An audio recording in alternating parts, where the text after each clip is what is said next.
ہم نے گزشتہ جمعہ قوم بنی اسرائیل کا بچڑے کی پوجا کرنا اور سامری کا بچڑے کو بلوانا اس کے متعلق چند چیزیں سنی، اور حضرت موسیٰ علیہ السلام واپس جب تشریف لائے تو اپنی قوم کو بھی نصیحت فرمائی اور سامری کو بھی سزا دی۔ اس کے متعلق چند باتیں ہم نے سنی۔ اب حضرت موسیٰ علیہ السلام کی قوم کے اوپر اللہ تبارک و تعالی نے اس بچڑے کی پوجا کرنے کی وجہ سے عذاب نازل نہیں فرمایا کہ انہوں نے اللہ کے ساتھ شریک ٹھہرا دیا۔ بچڑا تھا، اس کو معبود کہہ بیٹھے، معبود مان بیٹھے، لیکن اس کے باوجود اللہ تبارک و تعالی نے ان کو توبہ کا موقع عطا فرمایا، اور ان کو یہ جو ابھی آیت میں نے پڑھی ہے اس میں توبہ ہی کا فرمایا گیا۔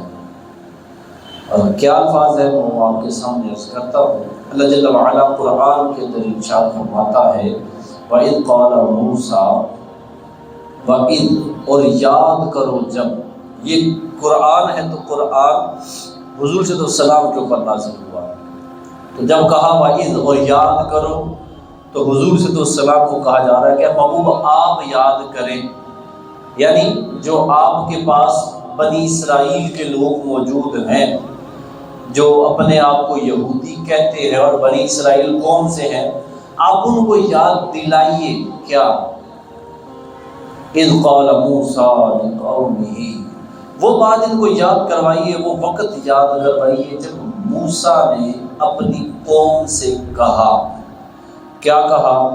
یا قومی، اے میری قوم، انکم ظلمتم انفسکم باتخاذکم العجل، بچڑے کو معبود بنا کر تم نے اپنی جانوں پر ظلم کر لیا، فتوبوا الی بارئکم، تو تم اللہ کی بارگاہ کے اندر توبہ کر لو۔ گناہ کر بیٹھے ہو، اب اللہ جل وعلا کی بارگاہ کے اندر حاضر ہو جاؤ، توبہ کر لو۔ کیسے توبہ کرنی ہے؟ اللہ تبارک و تعالیٰ نے اس کا طریقہ بھی اسی آیت کے اندر، یہ طریقہ ان کے لیے تھا۔ یہاں پر ارشاد فرمایا کہ تم نے بہت بڑا گناہ کیا ہے، تم نے میرے ساتھ شریک ٹھہرا دیا ہے، اب تمہاری توبہ اس طریقے سے ہوگی۔ رب فرماتا ہے فَاقْتُلُوا أَنفُسَكُمْ، توبہ کرنی ہے تو طریقہ یہ ہے کہ تم اپنے لوگوں کو قتل کرنا شروع کر دو۔ اب یہ کن کو کہا جا رہا ہے؟ بنی اسرائیل کے اندر بھی دو گروہ تھے، ایک وہ کہ جنہوں نے بچڑے کی پوجا کی تھی، اور ایک گروہ وہ تھا جنہوں نے بچڑے کی پوجا نہیں کی تھی۔ یہاں پر یہ جو توبہ کرنے کا کہا جا رہا ہے وہ جنہوں نے پوجا کی تھی، جنہوں نے شریک ٹھہرایا تھا، یہ ان کو کہا جا رہا ہے۔ اور طریقہ کار کیا ہونا ہے؟ اپنے آپ کو قتل کرو، مطلب کیا ہے؟ تمہارے وہ افراد جنہوں نے اللہ کے ساتھ کسی کو شریک نہیں ٹھہرایا تھا، وہ اب ان کو قتل کریں گے جنہوں نے اللہ تبارک و تعالیٰ کے ساتھ شریک ٹھہرایا۔ فرمایا توبہ کرو، اور اس طریقے سے توبہ کرنی ہے وَاقْتُلُوا أَنفُسَكُمْ، اپنی جانوں کو قتل کرنا شروع کر دو۔ پھر کیا ہوگا؟ رب فرماتا ہے ذَلِكُمْ خَيْرٌ لَكُمْ عِندَ بَارِئِكُمْ، تمہارے رب کی بارگاہ کے اندر یہ جو توبہ ہے نا، یہ تمہارے لیے زیادہ بہتر ہے۔ یہ انداز اگر تم اپناؤ گے، اس انداز سے توبہ کرو گے، رب فرماتا ہے یہ انداز تمہارے لیے بہتر ہے۔ فَتَابَ عَلَيْكُمْ، تو اللہ نے تمہاری توبہ کو قبول فرما لیا۔ جب یہ انہوں نے توبہ کا سلسلہ شروع کیا تو اللہ تبارک و تعالیٰ نے ان کی توبہ قبول فرمائی۔ رب ارشاد فرماتا ہے اِنَّهُ هُوَ التَّوَّابُ الرَّحِيمُ، بے شک اللہ ہی بہت توبہ قبول کرنے والا، رحم فرمانے والا ہے۔ روایات کے اندر آتا ہے جب یہ قتل کا کہا گیا، حضرت موسیٰ علیہ السلام نے اپنی قوم کو سمجھایا اور بتایا کہ رب تبارک و تعالیٰ کا یہ حکم آیا ہے، لہٰذا اب تم نے توبہ کرنی ہے، اور اس طریقے سے توبہ کرنی ہے، یہی تمہارے لیے بہتر ہے۔ وگرنہ اللہ کو تو تم بھی مانتے ہو، اللہ کو پہچان گئے ہو، تمہیں پتا ہے رب کی ذات ہے، تمہیں پتا ہے اللہ ہے، اور تمہیں یہ بھی پتا ہے تم اپنی جانوں پر ظلم کر بیٹھے ہو۔ اب اگر توبہ نہیں کرو گے اور رب کے بتائے ہوئے حکم کے مطابق توبہ نہیں کرو گے، اپنی جانوں کو اپنے نزدیک زیادہ عزیز ٹھہرا لو گے، جان کی محبت کی وجہ سے توبہ سے پیچھے ہٹ جاؤ گے، تو یاد رکھو جانا تو رب کی بارگاہ کے اندر ہے، یہ تم بھی جانتے ہو، رب کے پاس جانا ہے۔ لہذا جو رب کا حکم ہے اس طریقے سے توبہ کی جائے۔ بنی اسرائیل یہ مان گئے، کہا کہ ٹھیک ہے، جیسے رب کا حکم آیا ہے ہم ویسے توبہ کرتے ہیں۔ اب توبہ کا یہ سلسلہ شروع ہوا، صبح سے لے کر رات تک تقریباً 70,000 کے قریب لوگوں کو قتل کر دیا گیا۔ یہ جو میں سنا رہا ہوں آپ کو یہ حدیث پاک ہے، اور تفسیر قرطبی کے اندر یہ لکھی ہوئی ہے، تفسیر طبری کے اندر یہ لکھی ہوئی ہے۔ صبح سے لے کر رات تک تقریباً 70,000 افراد کو قتل کر دیا گیا۔ اب 70,000 ایک دو بندہ بھی ساڑھیاں کھاتے سامنے قتل ہوئے تو حالت کی ہو جاتی، لیکن رب کی بارگاہ میں توبہ ہو رہی ہے۔ دل ان کے پکے تھے کہ نہیں غلط کر بیٹھے ہیں ہم، رب نے جو فرمایا ہے یہی بہتر ہے، اپنی جان دے دو لیکن رب راضی ہو جائے، توبہ ہو جائے۔ صبح سے لے کر رات تک 70,000 افراد کو قتل کر دیا گیا۔ جب 70,000 افراد کے قریب قتل ہو گئے اور یہ سلسلہ چل رہا ہے، حضرت موسیٰ علیہ السلام، حضرت ہارون علیہ السلام، ان دونوں نے رب تبارک و تعالیٰ کی بارگاہ میں گڑ گڑا کر دعا کیا، مولا تو راضی ہو جا، معاف کر دے ان کو۔ تب اللہ تبارک و تعالیٰ نے وحی نازل فرمائی اور رب جل وعلا نے ارشاد فرمایا کہ اے موسیٰ، اس پر رب تبارک و تعالیٰ نے ارشاد فرمایا جو قتل ہو چکے ہیں وہ شہید کا رتبہ پا گئے، جو باقی رہ گئے اللہ ان کی توبہ کو قبول فرمائے، ان کو معاف فرما دیا۔ رب کی شان دیکھے، گناہ کیا، اس گناہ کی توبہ کے اوپر رب فرماتا ہے قتل کر دو ایک دوسرے کو، جنہوں نے شرک نہیں کیا وہ شرک والوں کو قتل کر دے، تب توبہ قبول ہوگی۔ توبہ کر رہے ہیں، جان گئی ہے، رب تبارک و تعالیٰ وہاں پر بھی مہربانی فرما رہا ہے، جتنے قتل کیے گئے رب فرماتے ہیں سارے کے سارے شہید ہو گئے۔ نہ قتل کرنے والوں کے اوپر الزام، نہ قتل ہونے والوں کے اوپر الزام، جنہوں نے قتل کیا وہ بھی بخشائے ہوئے ہیں، رب تبارک و تعالیٰ نے جنت کا معاہدہ سنا دیا۔ اس آیت کے اندر ہم غور کریں نا، کئی ایک اسباق آتے ہیں، ان میں جو مین ایک بالکل واضح ہے وہ یہی کہ جو توبہ ہے نا یہی ہمارے لیے بہتر ہے۔ رب تبارک و تعالیٰ نے کیا فرمایا؟ ذالکم خیر لکم عند بارئکم، تمہارے رب کی بارگاہ میں، تمہارے رب کے نزدیک تمہارے لیے یہی بہتر ہے کہ تم اپنا اگر کوئی گناہ کر بیٹھے ہو تو توبہ کر لو۔ توبہ یہ اللہ تبارک و تعالیٰ کا بندے کو محبوب بنا دیتی ہے۔ گناہ ہو گیا، بندہ توبہ کرے تو بندہ اللہ تبارک و تعالیٰ کا محبوب بنا دیا جاتا ہے۔ یہاں تک بھی آتا ہے اللہ تبارک و تعالیٰ قرآن کے اندر ارشاد فرماتا ہے ان اللہ یحب التوابین، فرمایا بے شک اللہ تبارک و تعالیٰ بہت زیادہ توبہ کرنے والوں کو اپنا محبوب بنا لیتا ہے، جو بہت زیادہ توبہ کرتے ہیں۔ تائبین نہیں فرمایا، توابین فرمایا۔ تائب کہتے ہیں جو توبہ کرنے والا ہے، تواب اس کو کہتے ہیں جو بڑی توبہ کرنے والا ہے، جو بار بار توبہ کرتا رہتا ہے، بار بار گڑ گڑاتا رہتا ہے، بار بار رب سے معافی مانگتا ہے۔ کوئی کام بھی کیا پھر بھی رب سے معافی مانگیا، مولا جی غلطی ہو گئی ہے تو معاف فرما دی، بار بار رب کی بارگاہ میں رجوع لاتا ہے، بار بار اللہ کا نام اس کی زبان کے اوپر آتا ہے، بار بار دل کو ٹھیس پہنچتی ہے کہ غلطی نہ ہو گئی ہوگی۔ جو بڑی زیادہ توبہ کرنے والا ہوتا ہے رب تبارک و تعالیٰ اس بندے کو اپنا محبوب بنا لیتا ہے۔ اور صوفیاء کہتے ہیں من لہ المولا فلہ الکل، فرمایا کہ جو اللہ پاک کا ہو جائے تو ہر چیز پھر اسی کی ہو جاتی ہے، جو رب کا محبوب بن جائے تو ساری خدائی پھر اسی کی ہو جاتی ہے۔ اور یہاں تک کہ حضرت فضیل بن عیاض رحمۃ اللہ تعالیٰ علیہ، یہ بہت بڑے اللہ کے ایک بزرگ گزرے ہیں، لیکن ہر ایک کی زندگی ہوتی ہے نا کوئی ٹرننگ پوائنٹ ہوتا ہے، پیدائشی ولی اللہ ہونا، پیدائشی نیک ہونا، افراد ہوتے ہیں ایسے، لیکن بسا اوقات ایسا ہوتا ہے ہر کوئی ایسا نہیں ہوتا، زندگی گزر رہی ہے، روٹین کے مطابق گزر رہی ہے، صبح ہو رہی ہے، شام ہو رہی ہے، اپنی روٹین میں بندہ لگا ہے، بس وقت گناہوں کے اندر مبتلا ہوتا ہے، لیکن زندگی کے اندر کوئی پہلو ایسا آتا ہے، کوئی ایسا ایک موقع آ جاتا ہے، بندے کی زندگی تبدیل ہو جاتی ہے، ذہن تبدیل ہو جاتا ہے۔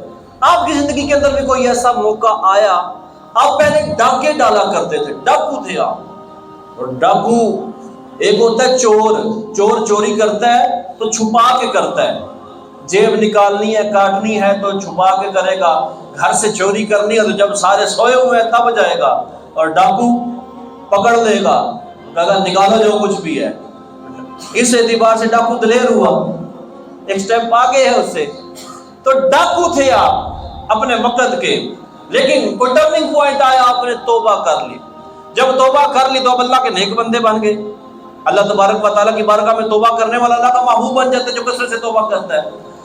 اب جب توبہ کر لی ہے تو توبہ کے اپنے تقاضے بھی ہوتے ہیں، میں نے اس سے ₹1,00,000 چھینا ہوا ہے، اس سے 2,00,000 چھینا ہوا ہے، اس کے کسی کو قتل کیا ہوا ہے، اور میں کہا یا اللہ مجھے معاف فرما دے، ٹھیک ہے رب معاف کرنے والا، حقوق العباد کا معاملہ بھی تو ہے نا، یہ بھی تو سارے کا سارا حل کرنا ہے۔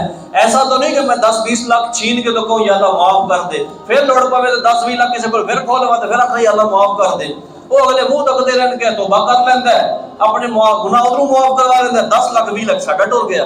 تو توبہ کے تقاضے ہوتے ہیں، اپنے توبہ کرنی ہے تو حقوق العباد سے جس توبہ کا تعلق ہے تو ان کو ان کا معاملہ ان کے سپرد کیا جائے گا۔ میں نے اگر کسی کا کوئی مال چھین لیا تو رب سے توبہ کرنی ہے، لیکن اس کا مال واپس کرنا ہے۔ تو اب جب آپ نے ڈاکو ہونے سے، ڈاکہ ڈالنے سے توبہ کر لی، تو اب آپ پھر اپنے ان معاملات کو کلیئر کرنا شروع ہوئے کہ جہاں جہاں پر غلطیاں ہوئی ہیں، جس کے مال کے لین دین کے میرے ساتھ معاملے میں ختم کروں۔ ایک غیر مسلم تھا، اس غیر مسلم کے پاس آپ گئے، اس کو بھی کہا کہ جی تیرے میں نے اتنے پیسے دینے ہیں، تو مجھے معاف کر دے۔ اس نے کہا کہ اے فضیل، حضرت فضیل نے بتایا کہ میں نے توبہ کر لی، لہٰذا تو مجھے معاف کر دے، میں نے ڈاکہ بھی ڈالنا چھوڑ دیا، میں یہ سارے کام چھوڑ دیے۔ اس نے کہا اے فضیل، میں نے قسم اٹھائی تھی کہ میں تجھ سے پیسے لے کر ہی رہوں گا، جڑے تو میرے کو لینا میں تیرے کو واپس کھڑانے میں نے یہ قسم اٹھائی تھی، اب تو آیا تو کہتا میں نے توبہ کر لی ہے، چلو ایسا کرو، اندر کمرے کے اندر جاؤ، وہاں پر ایک تھیلی ہوگی پیسوں کی، وہ لا کر مجھے دے دو، میں سمجھوں گا تو نے میرے پیسے مجھے دے دیے ہیں، تو میری قسم پوری ہو جائے گی اور تجھے بھی بری ذمہ کر دوں گا۔ اور فضیل نے کہا جی بڑی اچھی بات ہے۔ آپ اٹھے، اندر گئے، تھیلی اٹھائی، آخر غیر مسلم کو دے دی۔ غیر مسلم کو جب دی نا، اس نے تھیلی کو کھولا، جب تھیلی کو کھولتا ہے تو دیکھا کہ اس کے اندر سونے کے سکے موجود ہیں۔ غیر مسلم حضرت فضیل بن عیاض کی طرف دیکھتا ہے اور کہتا ہے کہ اب مجھے کلمہ بھی پڑھا دیجیے۔ آپ نے سب سے پہلے اسے کلمہ پڑھایا، پھر فرمایا کہ اب مجھے یہ بتا، اچھا یہاں شرعی مسئلہ بیان کر دو، واقعہ پھر آگے لے کے چلتا ہوں۔ اگر کبھی ایسا ہو کہ کوئی غیر مسلم کہے کہ مجھے کلمہ پڑھا دیں، وہاں پر کبھی بھی ایسا نہیں کرنا کہ چلو قاری صاحب کو لے کے چلیے، علامہ صاحب کو لے کے چلیے، مفتی صاحب کو لے کے چلیے، اوکے کلمہ پڑھوائیے، نہیں۔ اس نے کہا نا کلمہ پڑھا دیں، فٹافٹ ادھر ہی اس کو کلمہ پڑھا دیں، یہ ولین فرض ہے آپ کے اوپر اس وقت۔ کیونکہ اگر آپ کہیں نہیں میں قاری صاحب کو لے کے چلنا، قاری صاحب کو لے کے جانا، ہو گیا آدھا گھنٹہ لگ گیا، 10 منٹ لگ گئے، مطلب کیا تھا؟ آپ اس کے 10 منٹ 20 منٹ آدھا گھنٹہ کفر میں رہنے پر راضی تھے؟ یا اس نے یہ کہا آپ لے کے جا رہے ہیں قاری صاحب کو، چلیے، راہ میں ایکسیڈنٹ ہوا، بندہ فوت ہو گیا، کفر کی حالت میں چلا گیا، حالانکہ وہ تو مسلمان ہونا چاہتا تھا، یہ اپنے سر پر بھار کون اٹھائے؟ تو اولین اس وقت فرض یہ ہے کہ اسی وقت اس کو کلمہ پڑھا دیا جائے۔ ہاں برکت کے لیے کسی قاری صاحب کے پاس، علامہ صاحب کے پاس، مفتی صاحب کے پاس لے کے جانا ہے تو پھر لے جائیں، وہ مزید اس کو احکام بھی بتائے، دوبارہ سے کلمہ پڑھا دے، مسلمانوں والا نام اس کا رکھ دے۔ بہرحال واپس آئے واقعے کی طرف۔ حضرت فضیل بن عیاض کو جب اس غیر مسلم نے کہا نا کہ آپ مجھے کلمہ بھی پڑھا دیں اور مسلمان کر دیں، آپ نے اس کو کلمہ پڑھایا، مسلمان کر دیا۔ پھر پوچھا کہ مجھے یہ بات بتاؤ کہ ایک دم سے تمہارا اسلام قبول کرنے کے اوپر موڈ کیسے بن گیا، کیسے تمہارا ذہن بنا؟ اس نے کہا فضیل میں نے اپنی کتابوں کے اندر پڑھا ہوا ہے کہ مسلمان سچے دل کے ساتھ اگر توبہ کر لے، وہ مٹی کے اندر بھی ہاتھ ڈالے وہ سونا بن جاتی ہے۔ میں نے اپنی کتابوں کے اندر یہ الفاظ پڑھے ہوئے ہیں۔ آج جب تم نے مجھے بتایا، میں نے اللہ کی بارگاہ میں توبہ کر لی ہے، میں نے ڈاکہ ڈالنے سے توبہ کر لی ہے، میرے ذہن کے اندر اپنی کتابوں کے اندر پڑھے ہوئے یہی الفاظ آ گئے۔ میں نے تمہیں آزمانے کے لیے اندر بھیجا، جس تھیلی کو لانے کے لیے میں نے تمہیں کہا تھا اس تھیلی کے اندر مٹی بھری ہوئی تھی، جب اس تھیلی کو تم اٹھا کر میرے پاس آئے اور ہم نے واقعی میں اس کو سونا بنا دیا۔ اللہ جل وعلا توبہ کرنے والے کو محبوب بنا لیتا ہے۔ سچی توبہ ہوئے تو پکی توبہ ہوئے اور کثرت کے ساتھ توبہ ہو۔ ہمارے یہاں پر نا بسا اوقات یہ بھی ہوتا ہے، یار گناہ کیتے ہوتے پھر توبہ کرے نا، میں صبح اٹھ کے میں نے گناہ ہی نہیں کیتا۔ گناہ ہونے کے اوپر توبہ نہیں ہے، توبہ ویسے بھی کرنی چاہیے۔ توبہ باقاعدہ اس کو عبادت کے اندر شمار کیا گیا ہے۔ توبہ الگ سے ایک عبادت ہے، بندہ رب کی بارگاہ میں توبہ کرتا ہے نا تو اس کو الگ سے ایک عبادت کہا گیا ہے کہ یہ عبادت ہے۔ حتیٰ کہ حضور صلی اللہ علیہ وسلم آپ نے ارشاد فرمایا کہ میں ہر روز 100 مرتبہ توبہ کرتا ہوں۔ اب میں ہوں آپ ہوں، ہم اپنے بارے میں تو کہہ سکتے ہیں کہ ہم دن میں گناہ کرتے ہیں۔ میں کہوں میں آج ساری دہاڑ کا کوئی گناہ نہیں کیتا، پھر بھی کوئی نہ کوئی کونے خانچے میں نکل ہی آئے گا۔ کسی کو گزرتے ہوئے گھور کے دیکھ لیا، بچے کو مار دیا، کسی کو ڈانٹ دیا، کسی کو رستے میں گزرتے ہوئے تکلیف دے دی، خرید و فروخت کرتے ہوئے کوئی کرپشن کر دی، کوئی نہ کوئی کہیں پر کونے خانچے میں ہمارا گناہ نکل جائے گا، اگرچہ میں دنوں تسلیاں دیتا رہوں۔ حضور کی ذات کے بارے میں تو ہمارا پکا عقیدہ ہے نا کہ حضور صلی اللہ علیہ وسلم آپ تو خاتم المعصومین ہیں۔ معصوم اسے کہتے ہیں جس سے گناہ ہو ہی نہیں سکتا، آپ تو خاتم المعصومین ہیں، آپ سے گناہ ہونا ممکن ہی نہیں ہے، ہو ہی نہیں سکتا۔ تو حضور صلی اللہ علیہ وسلم 100 مرتبہ توبہ کر رہے ہیں، تو کون سا گناہ تھا جس کی وجہ سے توبہ کی جا رہی ہے؟ یہ توبہ الگ سے ایک عبادت ہے، توبہ کریں گے اس کو عبادت میں شمار کیا جائے گا، اور یہی توبہ آپ کو رب کی بارگاہ کے مزید قریب کرتی چلی جائے گی۔ پچھلی امتوں کے اندر نا ایک قصاب تھا، کسائی، اس کا اپنے گھر کے ساتھ جو گھر ہے پڑوسی کا گھر، تو پڑوسی کے گھر میں ایک لونڈی تھی۔ پہلے وقت ہوا کرتا تھا لونڈیوں کا، غلاموں کا، کہ غلام خریدے جاتے تھے بازار سے، لونڈیاں خریدی، لونڈی جو مرد غلام ہے اسے غلام کہا جاتا ہے، اور عورت جو غلام ہوتی ہے اسے لونڈی کہا جاتا تھا۔ تو یہ قصاب جو تھا اس کا اپنے جو پڑوسی کی کنیز تھی جو لونڈی تھی اس کے اوپر دل آیا ہوا تھا، موقع دیکھ رہا تھا کوئی موقع مل جائے۔ ایک مرتبہ وہ جو لونڈی تھی وہ کہیں دوسرے گاؤں میں کسی کام سے جا رہی تھی، قصاب کو پتہ چل گیا۔ اب پتہ چلا تو دل کے اندر غلط خیالات آنا شروع ہو گئے، چلو جی پیچھے چلنے آئے تھے، موقع لب گیا، اس کے پیچھے چلا گیا۔ جا کرنا اسے کہتا ہے، جب اس کے قریب ہونے لگا نا اور لڑکی کے، اس لونڈی کے، اس لڑکی نے اس کو دیکھ کر میں کہا کہ اے قصاب، میرا دل بھی تیری طرف مائل ہے، صرف تو اکیلا نہیں ہے کہ جو میری طرف مائل ہے، میرا بھی دل تیری طرف مائل ہے، لیکن میں اللہ سے ڈرتی ہوں، مجھے اللہ کا ڈر ہے، میں اس لیے کبھی تیرے قریب نہیں آئی۔ قصاب نے جب یہ بات، مسلمان ہوئے نا جتنے اللہ کا نام آوے، اگرچہ دل کے اندر ہمارا دل سیاہ ہو چکا ہے گناہوں کی وجہ سے، لیکن جتنے اللہ کا ذکر آمدہ ہے تو اتنے ساڈی بھی بریک لگ دی۔ تو قصاب نے جب سنا نا کہ یہ کہہ رہی ہے کہ اللہ کے ڈر کی وجہ سے میں پیچھے ہٹی ہوں، قصاب کہتا ہے کہ خدا کا خوف اکیلے تجھے تھوڑی ہے، میں بھی تو رب سے ڈرتا ہوں، جہاں تیرے ساتھ بدکاری نہیں کروں گا، یہ سارے خیالات اپنے ذہن سے نکالتا ہوں۔ اب یہ بات کہہ کے قصاب نکل جاتا ہے۔ اللہ کی کرنی ایسی ہوتی ہے۔ ابھی ہمارے یہاں پر ہم دیکھیں نا، ہمارا شہر ہرا بھرا ہے، ہم یہاں سے گزرتے ہیں، مختلف دکانیں ہیں، پانی کی فراوانی ہے، آبادی ہی آبادی ہے۔ ہم یہاں سے اگر 20-30 سال پیچھے چلے جائیں تو ہمارے جو بزرگ بیٹھے ہیں، ڈنگا شہر والے جو ہیں جانتے ہیں اس کو، وہ بھی یہ بتائیں گے پہلے یہ اتنی تعداد بھی نہیں تھی، ایڈیاں دکانیں بھی نہیں تھی، اور یہ روڈ بھی ایسے پکے نہیں تھے، معاملات کچھ اور ہی تھے۔ تو یہ 20-30 سال پیچھے جائیں تو یہ، اور یہ واقعہ جو میں کہہ رہا ہوں یہ تو بہت پرانا ہے۔ تو اب اس زمانے میں ہوا کیا کرتا تھا، پانی بھی کنویں سے لینا ہے، کھانا بھی کسی ایک جگہ پر ملے گا تو ہو سکتا ہے کئی میل تک اگر کھانا نہ ملے۔ یہ بندہ یہاں سے نکلتا ہے، یہ قصاب جہاں سے جاتا ہے، رستے میں اس کو شدید پیاس لگ جاتی، بےتاب ہو جاتا ہے پیاس کے ساتھ۔ اللہ کی کرنی ایسی ہوتی ہے، یہ جا رہا ہے اور پیاس شدید ہے، بندہ گر جائے پیاس کے ساتھ۔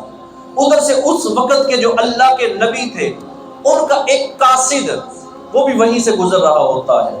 اس قاصد نے اس بندے کو کہا کہ تمہارا کیا معاملہ ہے؟ اس نے کہا جی کہ میں کہیں گیا ہوا تھا، اب واپس گھر جانے لگا ہوں، شدید پیاس لگی ہوئی ہے۔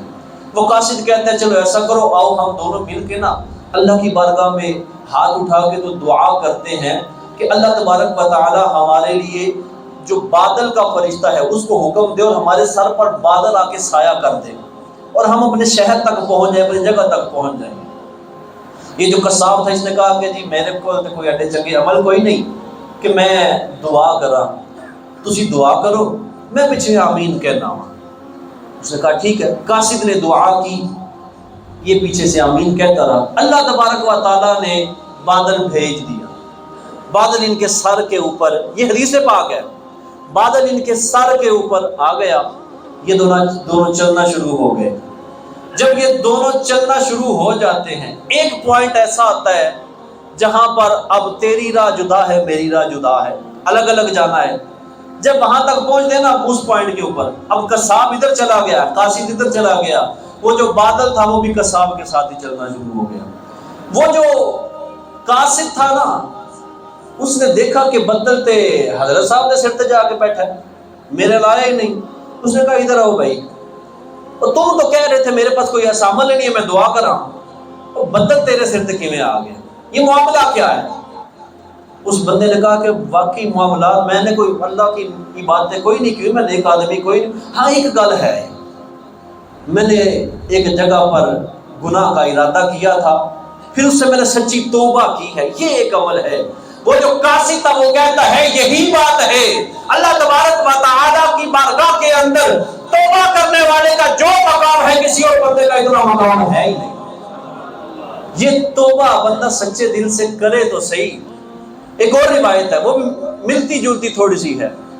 ایک بندہ تھا بنی اسرائیل کے اندر ہی، اس کو اس وقت کا بہت بڑا عابد کہا جاتا تھا، عبادت گزار کہا جاتا تھا کہ یہ بڑی توبہ کرنے والا بڑا عبادت گزار ہے، اور اس کو نام دیا جاتا تھا عابد بنی اسرائیل، یہ بنی اسرائیل کا عبادت گزار بندہ ہے۔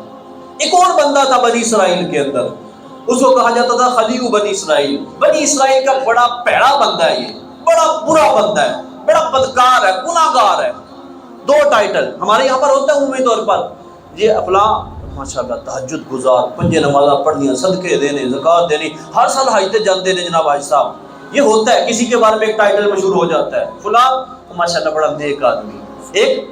اور بسا اوقات ایسے بعض بندے ہوتے ہیں کہ جن کے بارے میں یہ مشہور ہوتا ہے یار ہے شرابی، گناہگار، ایدیاں اکھاں جڑیاں نا جتوں لنگدا ہے نا تو کوئی بندہ بچ نہیں پاندا دی اکھاں تو، ہر ٹائم گناہ ہوتے لگا رہتا، یہ آج کے زمانے میں بھی ہے۔ اب یہ دو بندے تھے، ہوا کیا، یہ جو نیک بندہ تھا نا یہ بیٹھا ہوا تھا اور دھوپ تھی شدید، بیٹھا ہوا اللہ کا ذکر کر رہا، ایک بادل اس کے سر کے اوپر سایہ کیا ہوا ہے بادل نے، یہ بھی حدیث پاک ہے، بادل نے سایہ کیا ہوا ہے۔ بدکار کو گزریا نا تے اس نے آکھیا یار ویکھو نا اللہ دا کیڈا نیک بندہ ہے، بیٹھے ہے تے سر تے بدل آئے سو تے چھاں ہوئی سو، میں اللہ دا گناہگار بندہ کدی نیکیاں نہیں کیتیاں، چاٹے دے نال بیٹھ جاتا متے میرے تے کرم ہو جائے، اللہ میرے تے بھی راضی ہو جائے، یہ دل کے اندر نیت لے کر نا اس کے ساتھ بیٹھ گیا۔ اب وہ جو نیک بندہ تھا نا وہ ظاہری طور پر تو نیک تھا، نمازاں پڑھنیاں، نیک کام کرنے، یہ سارا تھا، لیکن شاید وہ باطنی امراض ہے نا، غیبت، حسد، تکبر، کینہ، بغض، ریا، ان کے بارے میں اس کو معلومات پھر نہیں ہوگی کیونکہ حالات اس کے ایسے بن گئے۔ جب یہ بدکار بیٹھا تو نیکوکار اس کو دیکھ کر تو کہا کہ میرے نال بہ گیا، اٹھے تو گناہگار بندہ، میں نیک اللہ کا عبادت گزار بندہ، میں حاجی نمازی تے تو گناہگار، میرے نال بہ نہیں، تیری ہمت کیویں ہوئی، اٹھے تو۔ دل کے اندر بڑی حسرت آئی کہ یار میں تے تاں بیٹھا سی کہ اللہ میرے تے بھی راضی ہو جائے، اس نے اپنے پاس سے اٹھا دیا، اٹھ کے چلنا شروع ہو گیا۔ جب اٹھ کے چلنا شروع ہوا تو ایک روایت کے اندر وہ بادل بھی اس کے ساتھ چلا گیا۔ اللہ جل وعلا نے اس وقت کے نبی کی طرف وحی بھیجی کہ جا کر ان دونوں کو کہہ دو یہ دونوں اپنے اعمال نئے سرے سے شروع کر لے. جو گناہگار تھا میں نے اس کے سارے گناہ بخش دیے ہیں، اور جو نیکوکار بنا پھرتا تھا میں نے اس کی ساری نیکیاں ختم کر دی. سچی توبہ یہ بندے کے سارے گناہ مٹا دیتی ہے. لیکن توبہ سچی کرنی ہے، توبہ توبہ توبہ توبہ یہ والی نہیں. کونے تے بیٹھ جے بندہ، سر تھلے، اکھاں بند، ہاتھ چک لے، پھر اپنے گناہ یاد کرے. اس وقت ایک کنڈیشن بنے گی، وہ کنڈیشن جو ہے نا وہ آنکھوں کے اندر آنسو بھی لے کے آئے گی. کلیاں بہن ہے، مال دو چار بھاؤ گے تو توجہ نہ جائے گی. اکیلے بیٹھ جاؤ، بلکہ میں تو کہتا ہوں اندھیرا کر کے بیٹھ جاؤ، اور پھر اپنے گناہوں کو یاد کرو، رب کی رحمتوں کو اپنے اوپر یاد کرو کہ میں گناہگار، رب نے پھر بھی اتنا نوازا ہوا ہے، اتنا دیا ہوا ہے. پھر ایک کنڈیشن بنے گی، دل کو جو سکون آئے گا اس توبہ کے بعد وہ شاید آج تک لذت محسوس نہ ہوئی. اللہ جل وعلا میں سچی توبہ کرنے کی توفیق عطا فرمائے. آمین بجاہ النبی الامین صلی اللہ علیہ وسلم.